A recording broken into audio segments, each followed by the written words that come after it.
ఫలితం మారాలి అంటే ముందుగా మనమే ఎందుకు మారాలి అనే ప్రశ్నకు ఒక మంచి సమాధానం మీ అందరి కోసం. జీవితంలో గొప్ప విప్లవం బయట కాదు, మనలోనే మొదలవుతుంది. ఆలోచనలో స్పష్టత, పనిలో నిబద్ధత, నిర్ణయాల్లో ధైర్యం ఉంటే విజయం వెతుక్కోవాల్సిన గమ్యం కాదు, మన వ్యక్తిత్వానికి సహజమైన ప్రతిఫలం అవుతుంది. ఎస్, అవునంటారా కాదంటారా?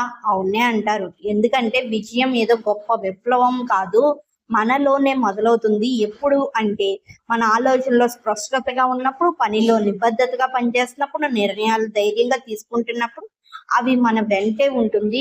విజయం వెతుక్కోవాల్సిన గమ్యం కాదు అని, మన వ్యక్తిత్వానికి సహజమైన ప్రతిఫలం అవుతుంది అని చాలా క్లుప్తంగా వివరంగా ఇచ్చారు. ఇది మీ అందరికీ తెలియాలి, మీరందరూ కూడా తెలుసుకోవాలని చేస్తున్నాను. డెఫినెట్ గా వాచ్ చేసేయండి. ఇలాంటి మోర్ కంటెంట్ వీడియోస్ కోసం డెఫినెట్ గా సబ్స్క్రైబ్ చేసుకోండి. Inspired by Prasanna. Thank you for watching. Thank you everyone.